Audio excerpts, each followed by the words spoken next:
providing services or do it for free. The economy is a system that was designed. We can redesign it to get the outcomes we want to see. Actually, this wasn't inevitable. You had a choice about what you gave your money to, and you chose to keep your promise to landlord. It is quite devastating to see this current government absolutely trash what has been a really good track record with disability. The complete lack of investment into Te Ao Māori. What is the top priority for that $15 billion? The government says the top priority for that $15 billion is tax cuts. But it's not fair that a religious group like Destiny Church stands outside a school. If it was any other protest group, parents would not accept that.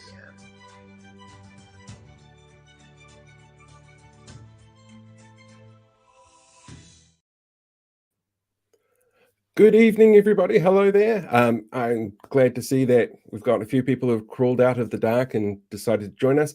Normally, on a show like this, Blake, we would just jump straight in and show people the interviews and chat to people, but we have breaking news. I'm just going to preface this a little bit with something in that I think it was this week or last week, I did a video on something called a Friday dump, which is a news tool that's used by politicians who want to get news out that they don't really want to have stick around too much. And we have a prime example of that tonight. So we're going to have a fancy graphic that says breaking news, and we're going to bring in Dr. Rebekah Graham again, who's an expert on the breaking news, as we tell you exactly what it is that's going on.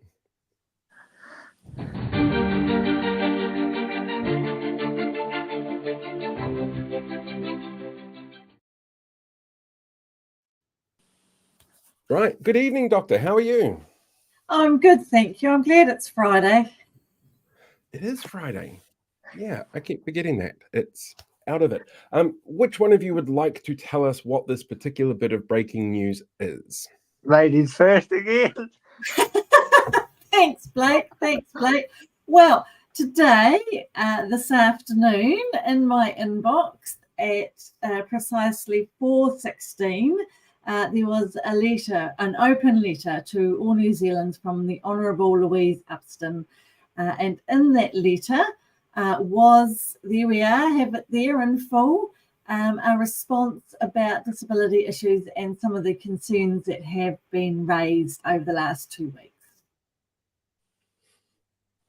It feels very much like a people have been saying mean things about me and I need to get ahead of it letter. Well, I mean, if you have read the full independent review, in the end of it, there's some very interesting comments around risk.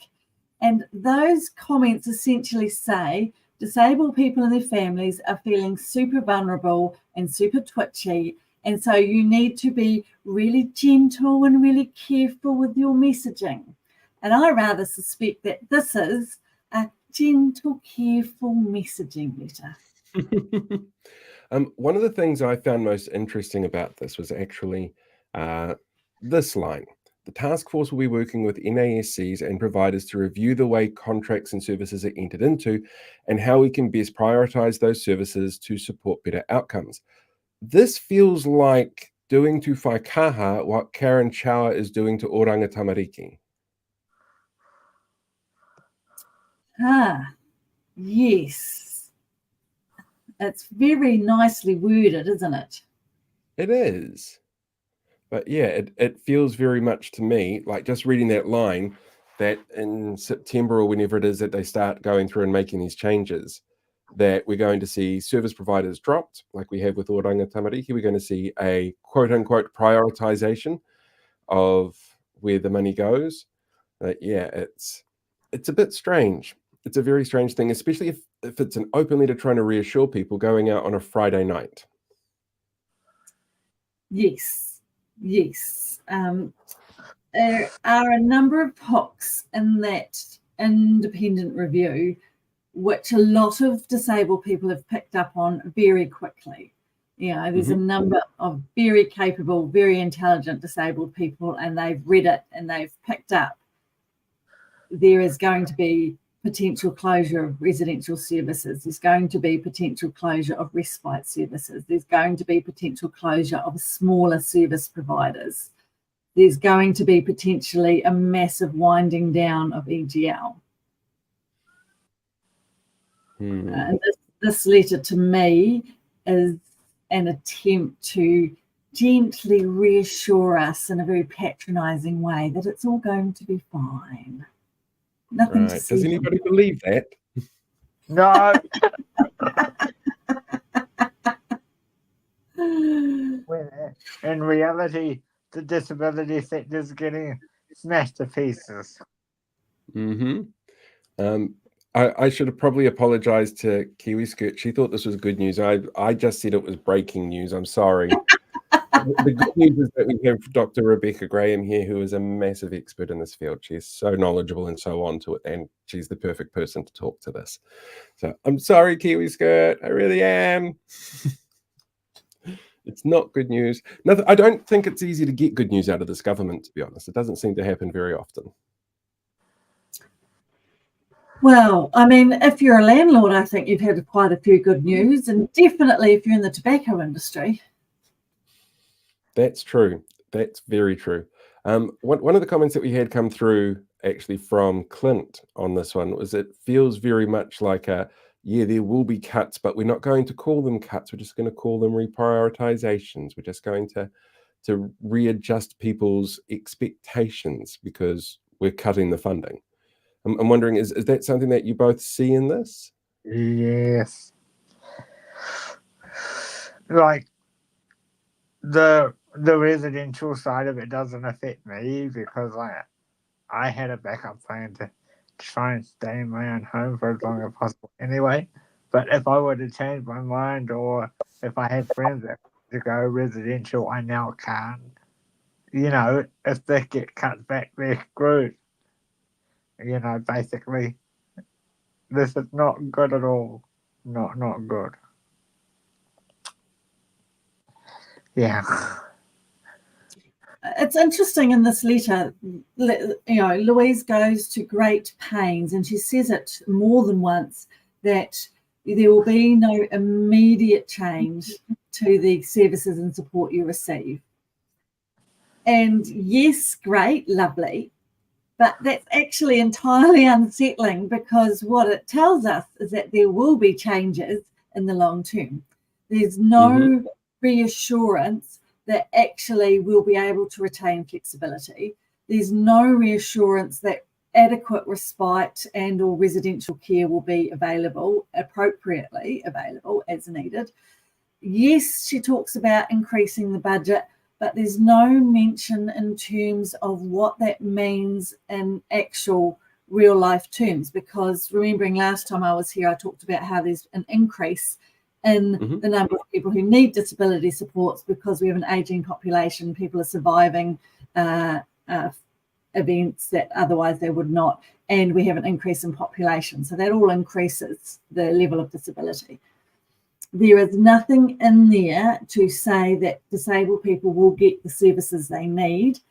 A huge focus again, and we've seen this repeatedly, is that greatest need, where it's most needed, highest need, those in most need, without ever defining what that means. I suppose it's something you can't actually define, though, in that everybody's needs are different. So they haven't given anything in terms of how you would define a need. What's their scale? No, nor have they really talked about what that will mean in real terms, other than that thing about prioritising that you mentioned before, prioritising services to support better outcomes. It's still super vague. Yeah. They do put a bit of a time frame on this, as decisions will be made before the end of the year. Does that make Christmas, New Year, the holiday period just seem a little bit more daunting, knowing that this is coming? Cope with more bad news. It's been horrendous. For Christmas, would like a better government. It feels it's been a slam after a slam after a slam this year. I'm really, what are we, August, and I am shattered from dealing with it. It's been the longest decade ever this year. Yeah. We could always try and get David Seymour to throw a tantrum before Christmas. I suspect if David Seymour had his choice, he'd be dressing up as the Grinch for Christmas and stealing it from everybody. Yeah. After his weird thing about the Reformation today, he compared his Treaty Principles Bill to the Reformation in the 16th century. Really? They're nothing the same. I know. Sorry. I know. It was the weirdest comparison, and it was because he's like, oh, only experts claim to know what's actually in the treaty, just like in the Reformation when the church claimed that they were the only ones who are able to read and it was all in Latin. Like that's No. That's David Seymour. Yeah. Oh. Yeah, it's kind of scary. It's very, very scary. In terms of this open letterhead, why do you think this was put out tonight? I mean, the charitable side of me says this was needed to go out this week and the staffers didn't get to it, and then they had to quickly make sure it was done before close of business day today. That's what the charitable side of me would like to believe. And the non-charitable side thinks it's just another Friday done. Yep. And it's hard not to think that the minister thinks we're stupid. And I don't want to think that. I want to believe the best of the minister.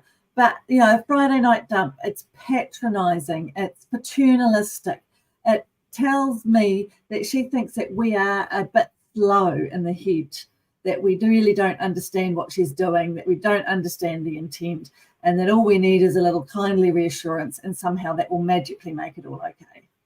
And if she thinks we don't know what she's doing, she's mistaken, because we know what she's doing. Yeah, it's the same tone, though, that Christopher Luxon gave to LGNZ earlier in the week. Oh, did you watch that? I got about 15 minutes through and went, holy crap, my brain's going to explode and he's going to be lynched on that stage. Yeah, I was really shocked at how obnoxious he was when, you know, we elect local government and they have to work with us. Like, there's a reason why local government is far more progressive in terms of treaty understanding and working with Māori and honouring the treaty. It's because we're living in the same city. We have to live together. Yeah. I wonder what next week's talking down to is going to be about. I can only back. What was that, Blake? I can only back guess. Yeah. Yep, exactly. So yeah, this is tonight's breaking news that the Minister for Laughing and Smiling While Beating People Up is sitting there telling everyone that they don't need to worry while she gets her bat ready. It's a bit of a scary time for people. It is. And there's one thing I did want to push back on, particularly tonight, and that's around Enabling Good Lives. So at the moment, there's 3 Enabling Good Lives sites that have been developing the prototype, trialing it, seeing what works, seeing what doesn't. And these were developed because of what disabled people and their families said they wanted. They work quite well, not perfect, but there's a lot of good things about it. And disabled people and their families who are part of those sites talk very positively about them. The minister is using language, and we saw it in the independent report, and we see it again in her open letter, where she talks about access to disability services being an unfair postcode lottery based on where someone lives, not their level of need. And this is a direct hit at EGL, Enabling Good Lives. She doesn't say that, but it's very clear that is what she is talking about. And that, along with the comment number 155 in the independent review, which notes again that there shouldn't be this difference between NASCs and EGL sites, but it does not recommend rolling out EGL nationwide.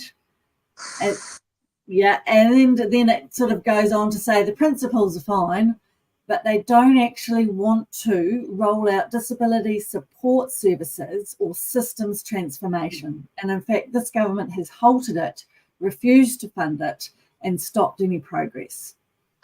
So there is a reframing of what EGL is as something that's unfair or a postcode lottery, and that's entirely untrue. That is this government spinning EGL as unfair postcode lottery, which is never what it was meant to be. It was never intended to be like that.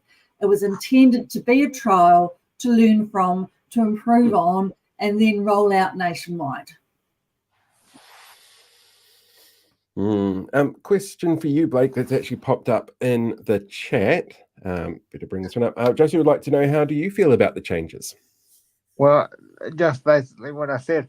I'm not in the position, if you've just come in, I'll repeat it again. If I ever needed, stuff like respite or anything like that, doesn't sound like I'm going to be able to get it, or it'll be in a very stripped back form. So that's extremely concerning if it does go through. And look, I'm lucky enough to be coming up with a backup plan so I can stay at home for a bit longer, but not all my friends have that opportunity. So it's a bit concerning, really. That's understandable. What can people do going forward to send a message to the minister about just how important it is that the changes that they make are actually considered and not rushed, and that they're not hurting people more than they absolutely need to? Because it sounds like there's going to be people who suffer because of this. Yeah, it's funny you say that, because I've just made a new petition. Beautiful segue, Paul. So on the Parliament website right now, yep, this one here, a brand new petition that I put up yesterday, and it will help to retain Ministry of Disability, aka Whaikaha, and it will also do enabling good lives as well. So if you want to find this, we'll leave links everywhere, but please share it, especially in light of tonight's announcement. Now, I made this before the announcement. This is just a coincidence, a timely coincidence. But this one will run until the 30th of November, so the end of November, and then we'll go through the same process we did for the first one again. So for people looking for the link, it is actually in the description on the YouTube pages and Facebook as well. So you should just be able to click on that and we'll take you through to it. How many signatures are we up to? 230 signed in 2 days. Like that's a really amazing start. So nicely done. Don't forget to share it as well, people, so everybody can have a chance to fill it out. Get as many signatures on there as we can, because we've got to send a clear message to the government to actually pay attention to what people need.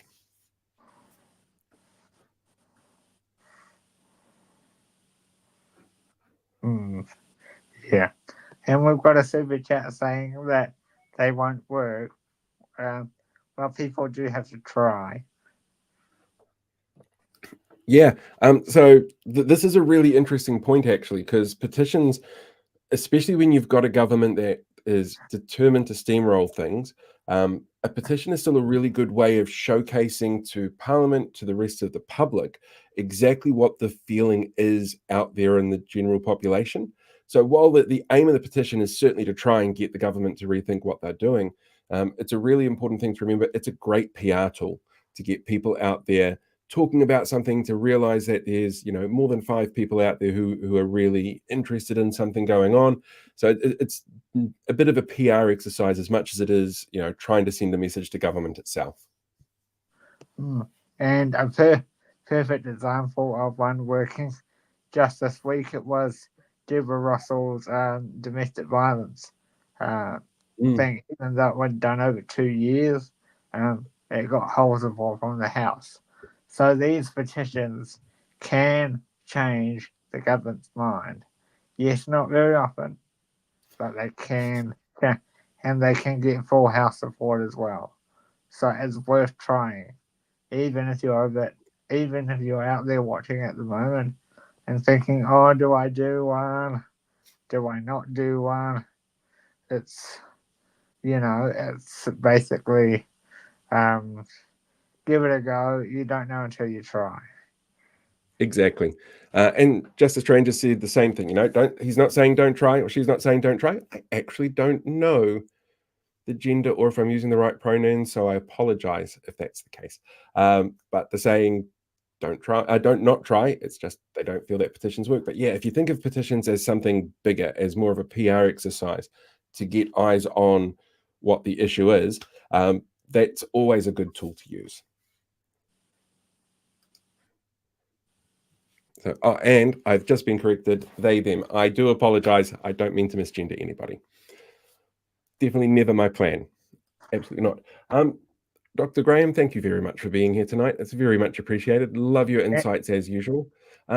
Your newsletter, because you put one out, was it today? I did. Where I did. Where can people find that? Oh, that is on Substack. Substack. Yep.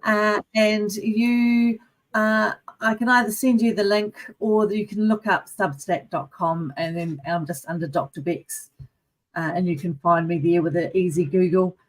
In terms of making changes, I do want to give a shout out to Apinga Mātua, and they are an online disability support group for parents, family whānau, and they have an online campaign going, which seems to have rattled a few feathers.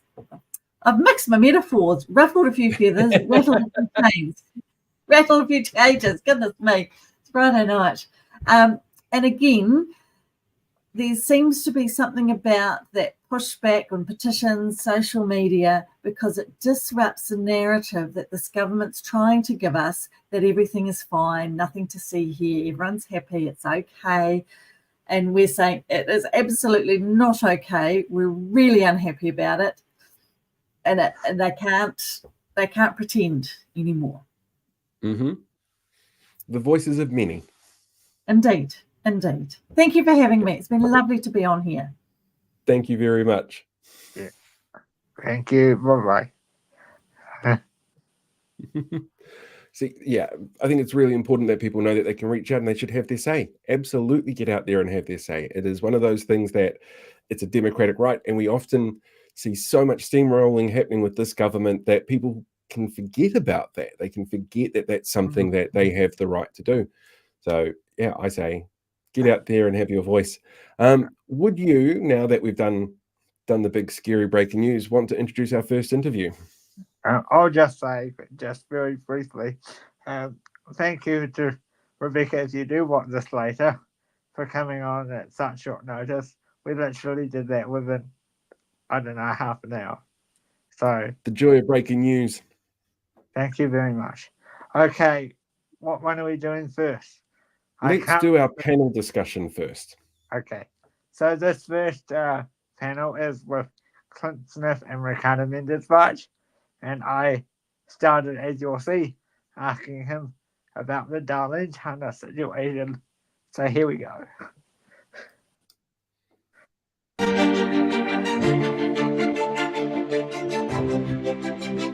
Today we are here with Ricardo Menendez from the Green Party and numbers man Clint Smith.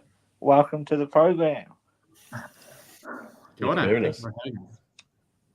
So, Ricardo, let's start with the elephant in the room. Well, how are you feeling about the situation with your former colleague, Darlene Hunter? Yeah, I mean, look, it's been very well canvassed that as a party, we don't think the way that Darlene acted was in line with our values and principles. And that we don't think she's fit to be an MP, both because she wasn't honest and upfront with the party about her involvement with her former business and in relationship to allegations, really serious allegations of migrant exploitation.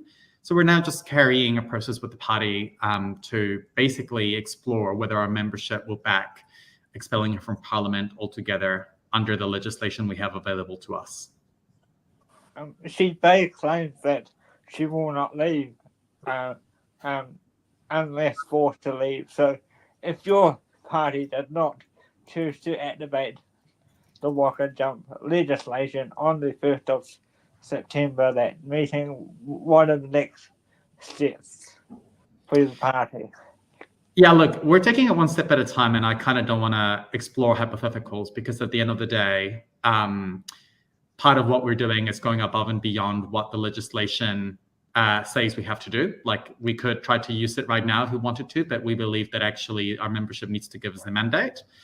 And, you know, what Darlene says and does just entirely up to her. We've made it really clear what we think should happen, which is that she should resign for Parliament. They should resign for Parliament, out of mine. Okay. So we've also got you here to talk about the recent benefit sanctions announced by this government. What was your initial reaction to the announcement a few weeks ago?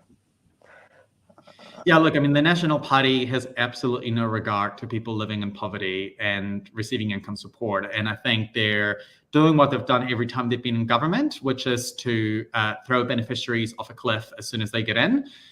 I think it's what we've got to make it clear here is that sanctions, which is what they're doubling down on, don't help people into employment. It actually only pushes people further into hardship.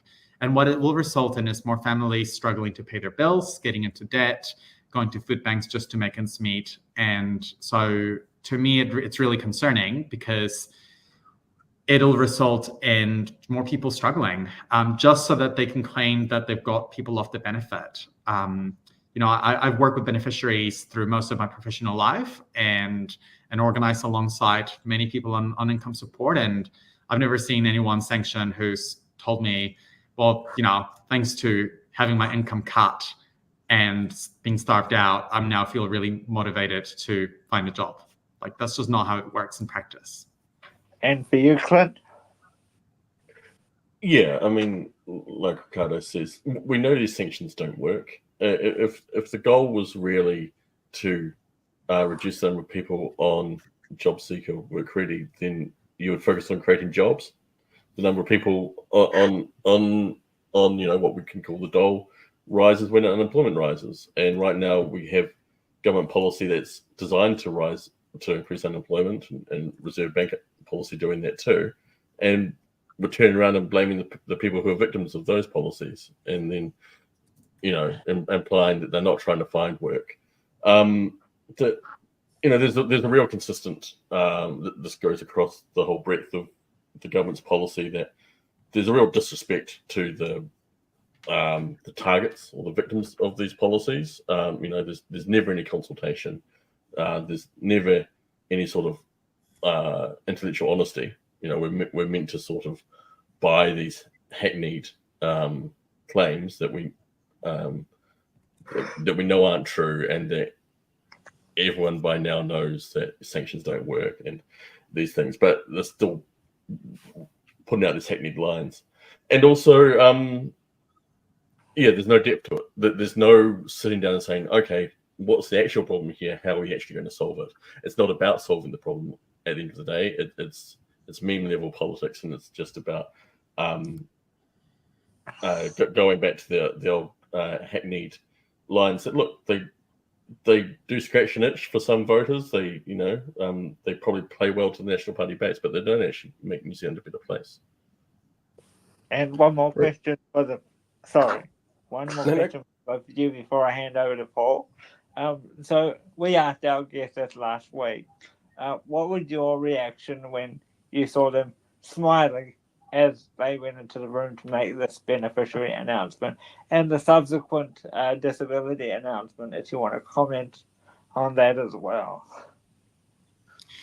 Yeah, so I mean, on moving, well, basically passing disability support services to MSD, I think it's just that lack of respect towards disabled people, right? Of like, the feedback from disabled people has been really clear that we need an agency that it's a standalone agency led by and for disabled people.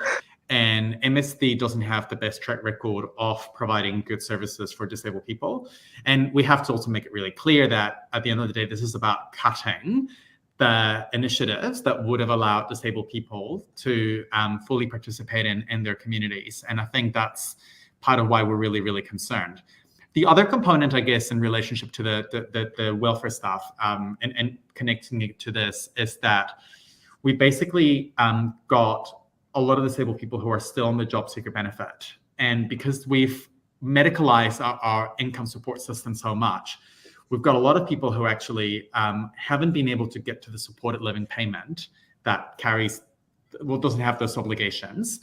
And I'm really concerned that we're medicalizing the system so much that you've got people who are waiting months to get a diagnosis to prove to someone their condition. And then they will have to prove in 2 years' time that they're still got potentially this lifelong health condition or disability. And it's just really dehumanizing. And I think to me, this government has shown no respect towards disabled people. And we've got to remember that all of us actually can become disabled at any point in our life. And that this should be an issue that able-bodied people should also care about because it affects us all. So yeah, it's just that lack of respect towards disabled people that is really concerning. And yeah, I look forward to organizing alongside other disabled people to push back on this and to ensure that Whaikaha can kind of return in a way that works for the communities that it's supposed to serve. Yeah, and I get, because I'm being disabled myself, I'm lucky enough to be able to get reviewed every 5 years. But I know people don't have that luxury for the most part, but people like us should not have to do this all the time or every year. So yeah, you could. Yeah, I was just going to say, as you know, I work with some disability groups, and when we knew this announcement was coming, we shared a letter that Disability Support Network had written to the minister while this review was ongoing, pleading basically to say, look, before you lock in these recommendations, at least talk to us. And it was revealed in the so-called reviews report that they didn't talk to any stakeholders before writing that report. They were given 6 weeks, and who knows how much they were paid to produce a 60-page report, and they just interviewed their typewriters, and they produced just a fig leaf for what they decided they were going to do anyway. There was no real justification in any of it for the decisions that they took. In fact, I don't even think that the moving of funding decisions away from Whaikaha was even recommended in the report. But the insidious thing for me is the freeze in funding and the freeze in the rollout of Enabling Good Lives. I mean, you kind of have to do the, are we the baddies thing when you're stopping a program called Enabling Good Lives and say, is this really who we want to be? But, this funding freeze, the providers, the carers, they're not sitting on, they're already strapped to the bone. Now they're facing inflation, minimum wage goes up, they have to pay their workers more, they want to pay their workers more, but they're not going to get any more funding from the government. So what are they going to do? They're going to have to reduce their services. They're going to have to stop taking people on. And this is only the first round. We know there's a second round of this coming, where there's going to be actual cuts to accessibility and the breadth of assistance people can get. And we're told there'll be consultation, but I mean, how genuine that consultation will be, we'll have to wait and see. I found it hilarious that she claimed the other day in the House that she had consulted with people. When answering one of your questions, in fact, Ricardo.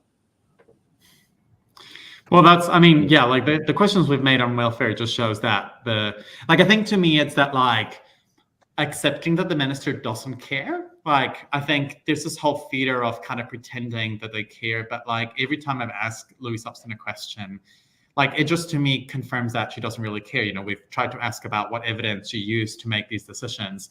She said she doesn't really care. She would rather make fun, or make light of the issue by taking cheap jabs at other politicians on it. And interestingly enough, one of the answers that I thought was really telling is that she admitted she didn't have any research, but what she's kind of holding on to, at least on the sanction side of things, for example, is she's saying, well, during the period the borders were closed at that kind of initial stage of the pandemic, sanctions basically stopped. And she's kind of correlating this idea that sanctions stopped and job seeker benefits jumped up. But she's completely ignoring the fact that, a lot of people lost their jobs because we had a pandemic. But one of the things I always say, actually, is that we actually ended up having record low levels of unemployment quite shortly after. And there were basically still almost no sanctions being applied. So to me, interestingly enough, this whole period of the borders being closed and almost no sanctions being applied shows that the world didn't turn upside down because there were no sanctions. We actually were able to get to record low levels of unemployment when there were barely any sanctions applied. And so it kind of shows we can actually have go from really high unemployment to really low unemployment without the use of sanctions being the thing that gets us there. And I think that's to me was a really powerful thing. Obviously, we should be avoiding conflating correlation with causation, like those of us who understand that it's just not good, not good practice to do. But I just think that the minister doesn't really care, and we just need to kind of come to terms with that and then fight back, well knowing that this is not about appealing to a government's common sense or rationality. This is about having to organize with communities on the ground to build power to make this a one-term government, because if the minister doesn't care, there's no amount of presenting reports and research and data to the minister to change her mind. She's kind of already admitted that she doesn't care about the research. She doesn't care about the evidence. She doesn't care, as you said, about consulting with disabled people on these issues. They're just determined to push ahead with these changes because that's kind of what their view of the world is, that we got to punish beneficiaries and we got to cut disability support services to get for the sake of the altar of the budget surplus, which is at the expense of our community. So I guess that's just kind of the long-winded answer to your question, and just that kind of radical acceptance that they just don't care. Sorry, Paul, I've taken up most of the time yapping about this. That's all good. I've got some questions here actually that people have submitted on YouTube over the last couple of days, and that answer actually ties in really nicely to one of the questions that's popped up for you, Ricardo. If after the next election you're in a position to be able to negotiate for a coalition to take over government, how do the Greens advocate for beneficiaries within that negotiation period? Yeah, well, look, we've been the only party consistently saying there should be no sanctions in the welfare system. And we had a very comprehensive plan last election to end poverty for all families.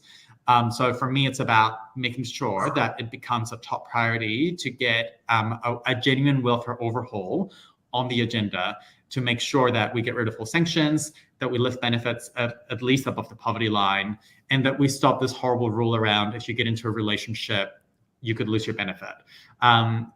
Those are some of the bare minimums that I want to make sure we fight for in the next government.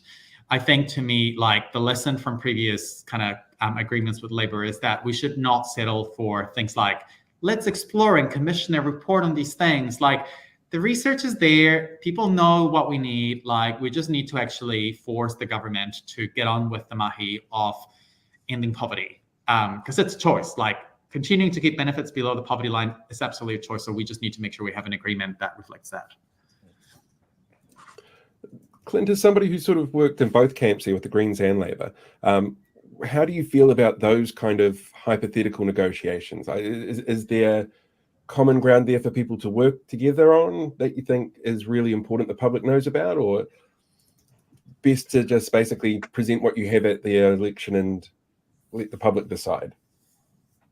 Yeah, I think the relationship between the Greens and Labour has really matured over the years, and that's really good. When I was a staffer back 10 years ago and I went over to the Greens and then back, particularly on the Labour side, there was a lot of sort of bitterness towards the Greens that I don't think you see now. Now that they've been in government together, they've worked together. Labour should accept that the Greens are always going to be pushing the boundaries more, and that's a good thing. the Greens should be presenting that progressive future, and Labour's job is to be progressive, but also to win the centre. And that means they won't always agree on everything, and degrees of difference will be there. But I think that that relationship now comes, I hope at least, from a place of more mutual respect than it would have 10 years ago, because they've seen that they can work together. This is my hope. If I may just briefly add that I think one of the lessons for me from the past term is, this idea of the center. It's like, I think politicians can get really caught up in wanting to define the center based on our own experiences. And, one of the mistakes I think Labour did is actually they did not read the center. If you look at the polling, like things like a wealth tax was incredibly popular. Like a lot of these policies like that, maybe Labour thought that would have scared the so-called center were actually very, very popular. And obviously popular policies doesn't mean people vote for you. Like, there's, a lot of people supported taking GST of fruits and veggies, and that then turned into like votes. But I guess like when it comes to policy positions, I do think like political parties need to not kind of just like on a silo define the center, and actually the center can be moved. And we've seen how the center can move left or right, depending on what political parties are willing to define as mainstream as well. So I think the challenge I would throw to, say, for example, the Labour Party, is that like they also have a role in defining what the center can look like. So does frontline organizations and campaigners, but I think it's completely movable. Oh, it's absolutely, I'd agree with that. And I think that, you look at how Jacinda won on essentially Andrew Little's policy platform, that shows that winning isn't just about policy. And so you can run a more left-wing policy platform, but it's the ability to bring those voters with you. And yeah, I think there's also a valid thing, what is the centre? We're actually talking about voters who are willing to change their minds. Sorry, I'm just surrounded by cats all of a sudden. They're just jumping all over me. So yeah, it's a really complex thing, and I think you're absolutely right that a compelling leader with a compelling vision can run on progressive policies and win the middle. That actually brings me really nicely to the next question that I've got submitted here. And I'm going to read this one word for word. So how has National, New Zealand First and ACT been able to message so successfully when their policies are arguably unresearched, ill-advised and damaging to the vast majority of the population? Also, how has the left failed to message against it? Yeah, look, I mean, I think this government, I think there are lessons for the left and what the government is doing. So I think to me, like one of the things that this government is doing is they're using power for terrible things, to do horrible, horrible things, but they're actually wielding power. And I think like that ability to wield power to get your agenda through is actually quite important. But I would kind of question like this idea that like they have been, I guess, successful, because actually as a government, they remain relatively unpopular, and like Luxon remains a relatively unpopular leader despite kind of like pushing ahead with all this agenda. But this is the thing, right? Like these changes that they're making will also have long-term repercussions that will benefit the right. In the same way, some of the kind of like radical left-wing things will have benefits for creating the space for a transformation of how people view things, how if we lift people out of poverty, they were way more likely to be able to engage in democracy, and actually national benefits from disenfranchising a whole group of people, to keep people distracted, to keep people struggling to make ends meet, because that actually at the end of the day creates a whole block of voters who are disconnected, who are struggling to survive, and who the government will want to keep distracted, both on things like culture wars, but also just materially struggling to survive. And I think, So there are lessons there, but I also wouldn't, I guess, accept this notion that they've been like successful in making those reforms popular. I think the left has more work to do, no doubt about that. We've got to do more grand campaign. We've got to get into our communities. Chloe made that really clear in her speech at the AGM, that like there's hard work ahead for us. But it's kind of like a mix of both. Like, there's work for us to do, and also like I kind of think the right's just kind of like wielding the power they've got, like effectively for better or worse. I'll let you respond, Clint, and then I've got one last question.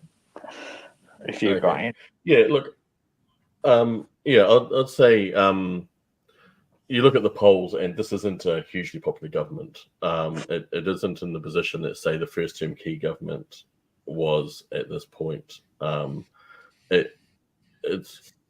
It's vulnerable. Luxon is not a popular prime minister by historical standards. What's needed is a vision and a credible alternative. And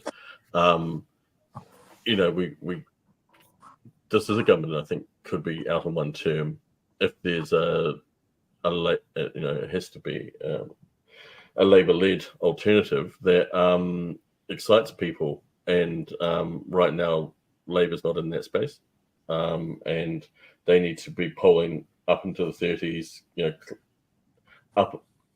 drawing even with National, and then there'll be a credible alternative government from the left. But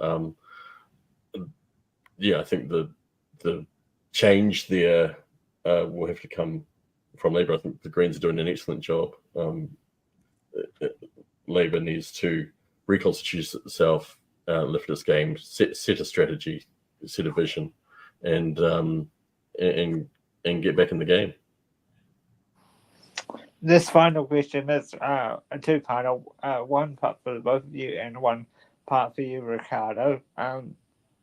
First of all, to the both of you, how long do you think it'll be before we see a Green government, if we see one in our lifetime, led government? And for you, Ricardo, with the greatest of respect, I know your policy is limited or no sanctions. So how do we combat that by, doing the people that are taking advantage of the system? How do we sanction them or bring them up for not giving good behaviour if we're not having sanctions in your plan? I'll touch on your second part of the question first, which I think is that, no one is saying that everybody will that everybody will become this angel if we get rid of sanctions. That's not the point of getting rid of sanctions. The point of getting rid of sanctions is that pushing people further into poverty doesn't actually address any of those kind of bad behaviors that you talk about, right? Actually, in order to address bad, so-called bad behaviors, we actually need to have people in a place where they're not having that toxic stress of having to survive on a weekly basis, to worry about paying their rent, to worry about paying their bills. You can then think about what other interventions you have to do to address whatever, problematic behavior someone may be having that may be impacting themselves, their fellow community members, etc. And I think, to me, that's the kind of chicken and egg situation we've got, where the government currently, and Labour and national governments have kind of used sanctions as one of these things to address behavior. But the research doesn't back that. And my own frontline experience doesn't back that either. So, we got to resource all the community initiatives that work directly with people who may be having problematic behaviors, to support them, in whatever intervention that looks like, whether it's counseling, addiction support services, or whatever it may be. But keeping people in poverty and struggling to survive will never achieve that.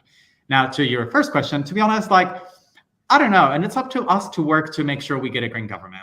It's up to us to actually get on the ground and fight for that. And so, I hope in the near future, but actually it will take us growing our movement, going to communities that maybe we haven't actually gone before, being able to meet people at where they're at, and broaden our base by also articulating solutions to a range of issues, right? I know that we're trusted on climate issues. We got to build our trust on issues around inequality. We got to build our trust on issues around the economy as well. And that's hard work we've got to do. And I'm really excited that Chloe is able to articulate that need to kind of broaden our base without necessarily compromising on our values. And I think people are also hungry, as Clint said, for an alternative vision that can be inspiring, but that also will require more than just, articulating the media, but us actually getting down on the ground talking to people on the ground in the communities, and not leaving that work just a few months ahead of the election, but actually starting as soon as possible. And for you, Clint? Yeah, I mean, I'd say never on a Green-led government, but over the last sort of 30 years, both National and Labour have had times when they've seen that it seemed that they might fall to third-party status, and they've managed to resist that each time. That they have huge institutional base and resources that outstrip the small parties, and often when they've been in trouble, it's been a matter of them changing leader and going back to the drawing board, and they've been able to revive their fortunes. So the two parties are very strong, and but you never say never, right? Like, and like Ricardo says, it's a matter of the Greens sticking to their values, but being able to bring more people along with those values, because you wouldn't want to be in a situation where you have to essentially become the Labour Party to beat the Labour Party, because what the Greens bring to the left is that they are the vanguard party on the left, and you wouldn't want to lose that. So balance there. Do you want to close, Paul? Sure. I do love that title, Vanguard Party. That's a brilliant one. I want to thank you guys both for being here and taking time out of your busy day to sit down with us. It's very much appreciated. All right, that was fantastic. I enjoyed that. And Vanguard Party is one of my new favorite terms. Yeah. Sorry, the audio went out a bit on the my other question to Ricardo there. We don't know what happened there. No, but technical problems in the internet go together hand in hand. Hey, we've had a super chat come in from Tafiti. Thank you for the super chat. Anybody who does a super chat, really appreciate it. It certainly helps things out. This is a really interesting point that I think he raised as well. Privilege makes people ignorant because they don't have to figure out how to survive every day. That's why they fall for non-evidence-based policies. To me, it feels like that vibe thing, going for vibes instead of facts and not being able to tell the difference between them. So it's a very tricky one, to be honest. Very, very tricky one. All right. Should we jump into the news, or do you want to go into the next interview, or should we ask the people in the comments section what they would like next? So, what would you like us to do? Have the news, play the interview, and don't come back, or play the interview, have the news, and then sign off? I'm hearing next interview from Sam. We can do the next interview. That's easy enough. And we can finish off with the news, because that's going to depress the hell out of everybody, because that's all news does at the moment. So we had a chance to catch up with the Honourable Jan Tinetti, who was in between very busy things. I don't know how many people saw the video I put up on my YouTube Shorts, which she sent through to me last week, which was a very interesting little clip. So that's not in here, but it is in my shorts somewhere, and I think it's on. Oh, it's on the membership video. That's right. If you're looking at the membership video, it's going to show up on there. But yeah, I'm sorry, stranger. Everybody else said to go with the interview, so I guess let's just jump into this one. We have a nice, interesting chat with Jan about the future of education and how much it's been screwed over at the moment.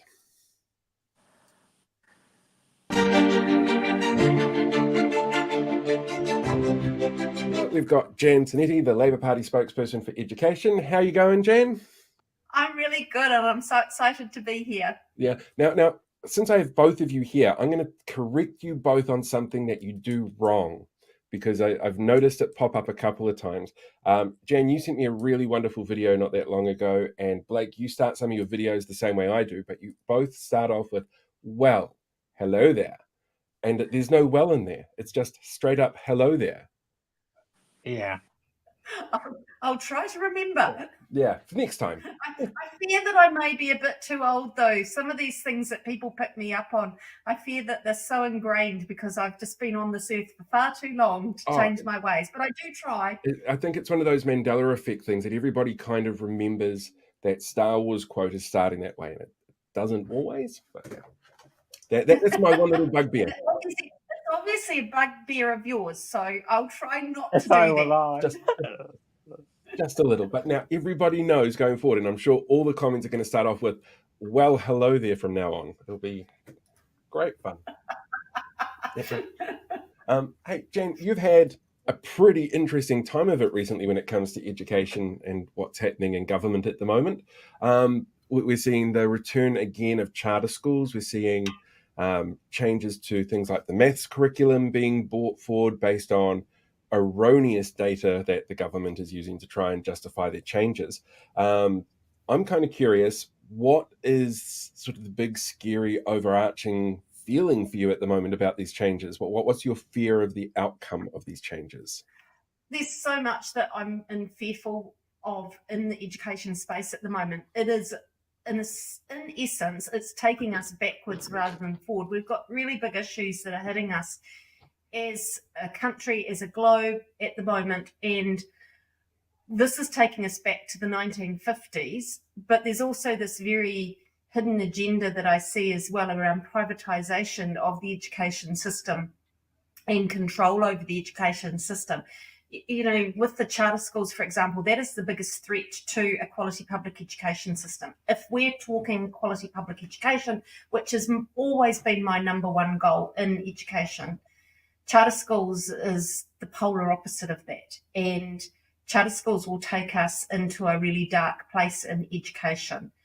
We have, on one hand, a government that says all schools have to be doing this, all schools have to be teaching literacy and maths in this certain way. And then on the other hand saying, oh, but if you don't like that, sign up to a charter school system and you can do it your way. And really that's inviting business in, that's inviting privatisation. And it's sort of giving people this false hope of flexibility, because I can tell you that the research shows that there is no flexibility, that you've still got central control over what happens and that they can change that at any stage that they want to. So while it might sound appealing right at the beginning, anywhere else that's happened in the world, that flexibility quickly erodes and is taken away, and we have business having their tentacles right over education. We don't want that for our kids. We want to go forward. I was talking last night to people involved in the AI area and the tech sector who are really scared about the fact that we're losing flexibility. We're losing that problem solving that we as Kiwis are world renowned for something that is essentially central government control. Also, one last thing I'll say in that space is that the education system is their morale at the moment is the lowest I've ever seen it. And I thought that I'd never ever see it get lower than what it was when National Standards was in, but it is exceptionally low. And also this change that's being foisted upon them is so fast. They just can't do it. They cannot change a whole sector in that particular way. So I'm really scared for our kids. I'm really scared for our future. And this government has got it completely wrong. With some of the statistics that we have seen on recent programming like Q&A and the news and so forth, do you feel with some of those numbers that they are using being so low that the Labour Party could have done more? So they are using numbers wrong, and they are telling false stories. So they're trying to tell their narrative to make it sound like nothing was happening. So we know that there were some changes that were needed in curriculum, which is why we were doing a curriculum refresh, but we were bringing the sector with us, which was really important. What this government has done is they've created a false crisis. They have said that the testing, that we were changing our testing way of testing what was happening within the system, but we were using that first test against the draft curriculum to create benchmarks for future testing going forward. This is a curriculum that no kids have ever been taught. And yet they said that only 22% of the kids are doing maths at the moment. They've been tested against a curriculum that has not been taught. Of course they're not going to pass. That's just how it is. But that doesn't mean to say they're not doing maths, and that doesn't mean to say that they're not where they should be. Now, we know that our system testing showed issues at the year 8 level, having set in the past, and that's why we were looking at those changes, is what's happening between year 4 and year 8, and that's why we were making those changes. So to say that we were doing nothing was disingenuous. But also to say that kids are failing is completely disingenuous and creating their own crisis so that they can bring in a really, they're calling it structured maths, but a really narrow focus on the teaching of maths. And that really concerns me. They're using countries in the world such as Singapore as the example. Now, Singapore have spent years working on their maths curriculum. They didn't put something in overnight. They have spent years and years trialing. And I know that people that I know in Singapore that work in this area are horrified to think that they're being held up as the so-called greatest system, and horrified that anyone would think that they could just lift and shift what they do and have spent years creating to their country and put it in overnight. And that is a huge concern as well. So it's a manufactured crisis. As I said, I'm not saying that there's not things to build on. We certainly have got things to build on. But the fact that they've pulled data out of and presented it in a disingenuous way, and what the New Zealand Principals Federation are calling disinformation, which is pretty strong when you've got the New Zealand Principals Federation, who are not a union, and nothing wrong with unions, love them, but they're not a union. They are the professional body for school principals, and they're calling it disinformation. That is pretty strong, and I would be really concerned if I was the government and had a body like that calling me out in that way. Have you had much feedback from parents about these changes? Yeah, I have actually. Now, the minister herself, I asked her a question in the House yesterday, and she was quoting some emails that she's had. I was calling out at the same time, be honest, because be honest about the emails that you probably didn't say it quite like that, because that would say that I was accusing her of being dishonest. But I was having her say, tell us the emails that you're getting that show the opposite, because I know, because I get a lot that come to me, and I know that they would be going to the minister as well. So I'm having parents that are really concerned about these changes that are happening overnight. They're really concerned about the throwing, let's use an analogy, the throwing the baby out of the bathwater sort of idiom that they're really concerned about. They're concerned that some of the programs that have helped their kids along the way are just being demonised, such as Reading Recovery, for example. It's been completely demonised, and I'm really feeling for the people that are working in that space, because they have done a really good job in a program that has been additive over years and has been iterative over years, so has changed in the way that it's being delivered. So parents are really concerned. Of course, there's going to be parents that are out there saying, oh, this is a good thing because that's how I learned. The world's moved on, and we've got to be aware that the world has moved on. Again, I take it back to that conversation that I had last night with people working in the AI area. I don't think people realise how big of a change that is making right now. And I think if we're going back to a 1950s curriculum, we're so far behind the 8 ball of what the rest of the world is doing in this space that it is such a concern for our kids. The other aspect I'd say is that I'm getting a lot of feedback from parents of disabled children who are really concerned that it's a one-size-fits-all and their kids are not going to be having their needs met because they're not going to be front and centre of what's happening. You talk about you want to, if you're successful into getting into government 2026, you want to re-abolished the charter schools. Now, we heard you talk about this in recent weeks. Just a reminder, what will you do if you can't break contract? So we will get legal advice around the contract side of it, and we will take it a case by case, but I can guarantee that we will get rid of charter schools. There will be a way that we can look at how we put legislation in place. We definitely, those schools that are state schools that are looking to become charter schools, there is no way that they can stay like that. They will have to come back into the state system. We will look at the special character side of the legislation, and which is what happened last time. But I'm quite hard about this. Charter schools are a big threat to the public education system. There is no place in a country of 5 million or just over 5 million for charter schools to exist. We have an issue in our schooling system as it is because we are the most devolved education system in the world. There is not a system that is devolved as ours. That causes issues because it's really hard to get that systemic change. We don't need to devolve it even more. Essentially what charter schools do is it means that we're just creating another layer in a schooling system that has too many layers in it now. And we need to look at how we can stop that. So we will be getting legal advice. We are talking to people now around that. It's really hard to know because we haven't seen what the contracts will look like yet. We've got the legislation that's going through select committee at the moment.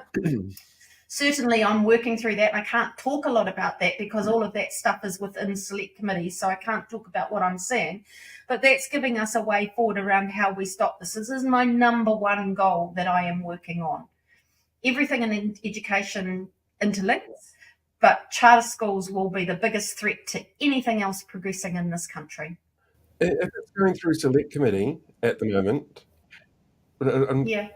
how are there 75 or 78 applications or whatever it is that David Seymour's been talking about? Yeah, so it's going through select committee. I felt that announcement was, again, a pretty appalling announcement that was made in the fact that, yeah, we know that they've got the majority, so they're going to probably pass that legislation. But actually, select committees are supposed to be independent and be able to come up with their own way forward. And I felt that that was a bit of a bad faith towards the work of what the select committee is doing. So just, again, it smacks of an arrogance of this government to do that. I actually, there was a point though, and I don't know that the media have even picked up on this, is that he made a big thing about that announcement and we've got all these people and they're all interested. He has budgeted for 15 new charter schools and 35 to convert from the state system. He only had 10 schools that were interested in converting. So that's 10 out of 35. So is it as exciting as what he's claiming it to be? He's over-egging a situation which seems to me to be a real fizzer.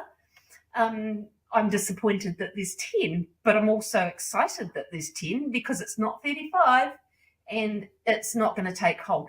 He has IOIA'd some material that he was working with different companies and that were giving him suggestions about how to get charter schools embedded that we couldn't get rid of them. And one of those was around getting enough charter schools in the system.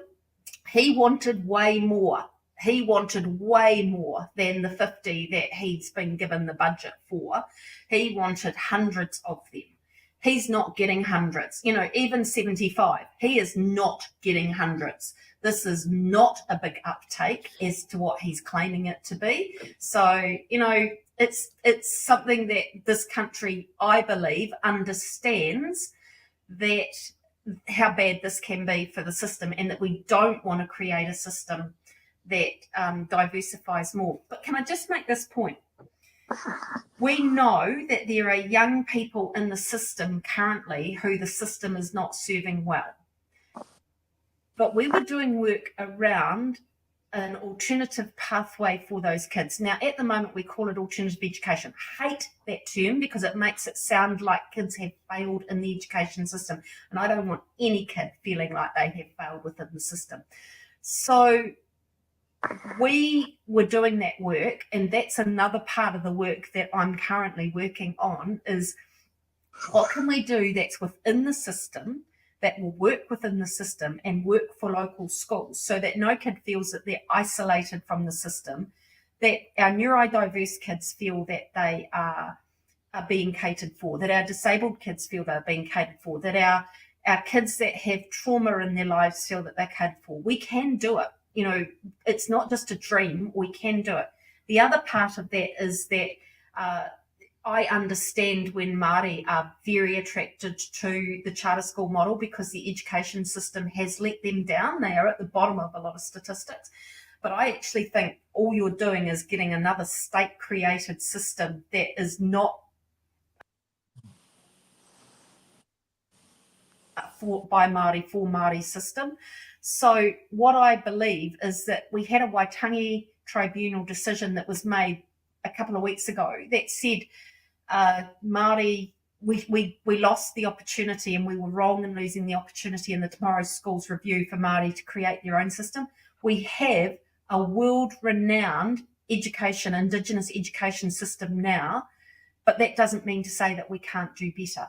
And so I believe that it's time now for discussions to happen around what a by Māori for Māori system can look like, and that's not for me to determine what that is going to look like. That's for me to be part of the discussions, but it's actually for Māori to determine that. And so that's the next thing. I heard someone say to me the other day that Māori are our superpower that we take to the world, and absolutely in the education space they are, because every single Minister of Education in other jurisdictions that I have spoken to always comes up and says to, or used to say to me when I was Minister, what can we do to reflect what you do in that Māori education, because you have the #1 standard in the world. But as I say, we should feel proud of that, but we can do better.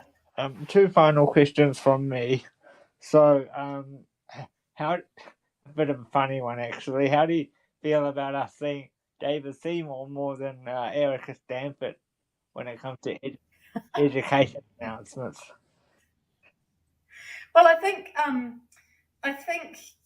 David Seymour is bringing in a privatised agenda. I'm not certain that David Seymour is actually interested in kids at the centre, and I only need to look at what he's doing to early childhood at the moment. And so I get frustrated at working and talking with him because he doesn't even acknowledge the kids. At least Erica is acknowledging the kids. But I will say that Erica, she has a way of sort of bringing people on board with her ideas, which people think that she's quite good in that space. And I actually think that's quite dangerous at the same time, because her ideas, again, are taking us back to the 50s. So I have to say I'm not in favour of either of them, because they're very different ways, but both of them are just doing ultimate damage to education. I know there will be some people that disagree with me in that space, but I can tell you that going back to a curriculum that she is talking about is going to send our kids backwards, not take them forward. So both of them are, I hate being misrepresented by both of them, because that's what they do, and I hate that misrepresentation, but that's not going to make me stop either. I am determined that I'm going to be the voice in education to go forward. That's the real voice of education. And will you look at legislation to see if you can permanently ban charter schools? Yes, I will. Absolutely. Well, I think when we get back in, we need to put them to bed, and I think that will be the last time we will ever hear of them, because they will be a complete failed experiment twice. They've failed once, we will see them fail again. Yeah, and you'll make it so that they can't be reversed. Yeah, well, that's what the hope is. Like, any government can basically come in and do what they want, but the hope is that we're going to get the public support. I don't think we did, and I've said this, I don't think, because it happened quite quickly last time, I don't know that we did a good enough job of bringing the public with us. I feel more now that the public's with us. One of the reasons for that last time was because we didn't have a clear alternative for some of those real big issues like Māori education. I think we have to come in with an alternative and the alternative work as well. We have to come in with that and say this is a much stronger, but it's within the public system. Thank you. I'll hand that to Paul to wrap up. Thank you. I was going to say that's us pretty much for time, because I know you've got a bit of a hard stop on us. Thank you very much for joining us, Jan. It has been a great pleasure having you here. I've learned lots from the former Education Minister. Hey, thank you, Paul and Blake. I just love that. I always love talking education. So anytime you want to do that, please, happy to talk education. See, for me, I think the biggest evidence of failing in our past education systems is the fact that you have so many people who can look at the numbers that are presented by something like the National or ACT parties and not realise just how bad they are. It just shows you that people didn't get the education that they needed to be able to decipher information and critically think things. But that's just me. And that's good place to end, because that's exactly what this government is trying to do. It's almost to dumb our population down, and I hate saying that because Kiwis are not known for that. We're known for punching above our weight. Mm-hmm. Absolutely. Right, we'll wrap it up there. Thank you very much. Thank you. Loved it. So yeah, that was Jan Tinetti. What were your thoughts on that one, Blake? How good was Jan? She's very easy to edit around because it's just like big blocks of audio. It's fantastic. Yeah. Before we wrap up with the news, shall we tell everyone what's coming up next week? Yeah, absolutely. So we have 3 guests lined up next week. We've got 2 live to make up for because I saw it in the comments, people asking, is everything pre-recorded? To make up for the 2 pre-recorded interviews, we have 2 live interviews next week. We have the Labour Party MP for Tairi, Ingrid Leary. We have the former Speaker of the House, Adrian Rurafi, and there's a 3rd person, and my brain is going blank and it shouldn't. The former MP for Mount Roskill, if I got that right. I think it's Michael Wood. Is it Mount Roskill?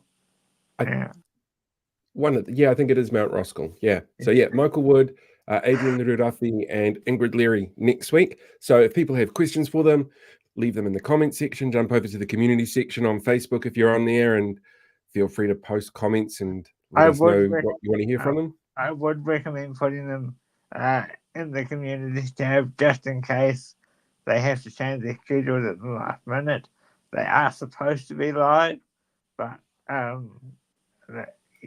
seems to be changing at the moment. So please, just in case, put your questions in the community tab on YouTube. I'm really curious to hear from Ingrid because she's former broadcast. Like she's worked in broadcasting. I don't know if you remember it, but a few years ago there were a whole bunch of medals that were stolen from the Waiuru War Museum. Oh yeah, she was the producer on that story. That when John Campbell sat down and spoke to one of the thieves, and so she actually got taken to court by the police, going, "We want these details," and she sat there going, "No, because freedom of the press." So it'll be really interesting to have a chat to her about something like that as well, outside of the world of politics. Yeah, but we'll touch on that next week. Now to the news. Now to the news. All right, let's see if I can do this one properly without screwing it up like I did last week.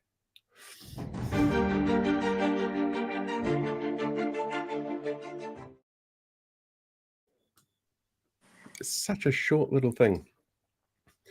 Right, this is Simeon Brown, the Minister for Local Government, seen here with a normal-sized pair of scissors. He rejected claims from some local councils this week requesting exemptions from his forced racist referendums because they set up Māori wards before the changes Labour put in place. For 2 of the councils, Hobson's pledge actually tried to counter with a 5% referendum that would have triggered the old system, but failed to reach the amount required. showing that the community broadly supported the changes. Brown, however, claimed that 3 months isn't enough time to collect signatures, so is forcing councils to continue showing that this government will give you all the time in the world to find racists throughout entire regions who want to go along with them. Education Minister Erica Stanford, seen here showing how far she can stretch the truth, continued to double down on claims in our schools that they are failing maths based on data that is statistically small. 0.38% of students gave results in an area that they weren't taught in. When challenged on this, she simply turned around and said, "Nope, we're doing what's right for the kids."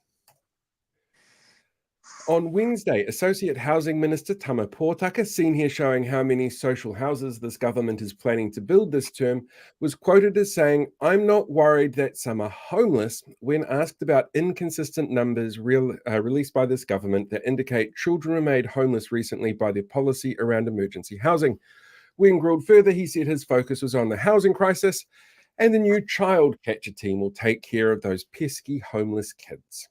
Also on Wednesday, it was revealed that David Seymour, seen here showing a member of the public how to work a hand puppet and make it Prime Minister, that his Ministry of Regulation staff were being paid an average of $150,000 a year, well above the average public service salary of $85,000.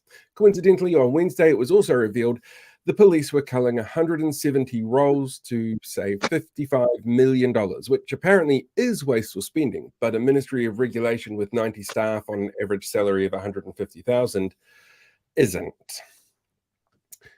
It was revealed earlier this week that a former gun lobbyist who successfully lobbied the John Key government to not close loopholes that were later exploited specifically by the Christchurch terrorist, Gun Reform Minister Nicole McKee, seen here with an ACT Party voter, still holds shares in gun safety training organisations. While she claims she hasn't operated her organisation since 2020, as a minister in charge of reforming gun laws with a history of choosing to remove expert advice from frontline police who could stand to profit from changes that she makes, this is almost as bad as owning shares in Auckland Airport from when you were a kid.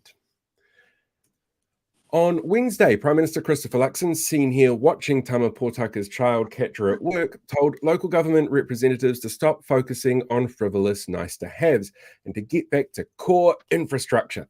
Now, there'd be no more handouts. It takes a really special kind of tunnel vision to go up and down the country to talk to hundreds of elected officials about the needs of their community and to have your one takeaway be that all they do is ask for money, after giving a handout worth billions to landlords and the wealthy.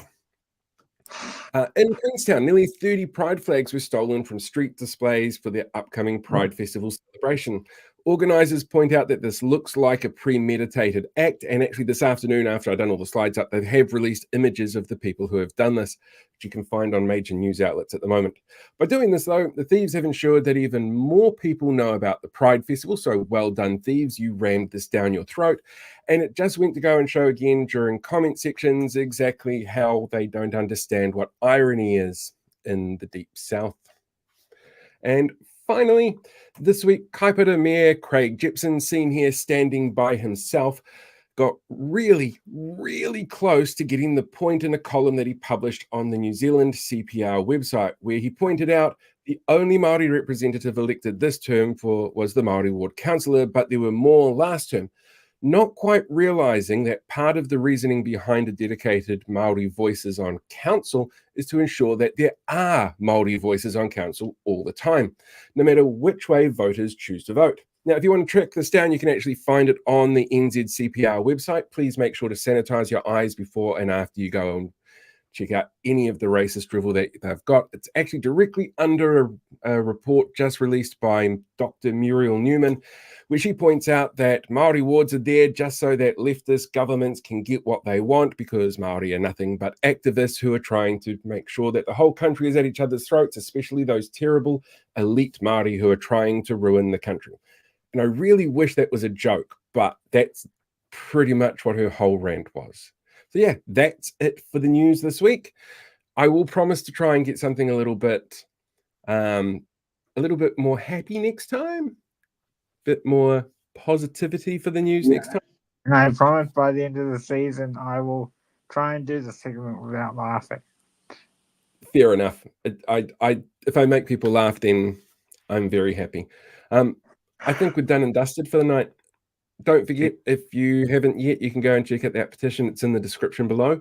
It's up there now. Actually, let me see how many we've got on there now. 246 signatures. And yes, as of right now. If anyone's wondering, yes, we do have to eventually go take photos again. Yeah, but we'll worry about that one a little bit later. Hey, for people who are members on the YouTube page, you'll be able to access the panel discussion fairly soon. It's uploading at the moment, and that will be available to the public from 10 o'clock tomorrow morning. The Jan Tinetti discussion is available to the public there now, and we'll make sure that the podcast version of this goes out as soon as it's entirely possible. For those that sent through super chats, thank you very much. It's very much appreciated. I think that's all from me. Yeah. Final words, Blake? We'll have a more in-depth video about the petition over the weekend. Absolutely. Brilliant. Well, until next time, guys, thank you very much for everything. We will catch you all later. See you, everyone. Bye-bye.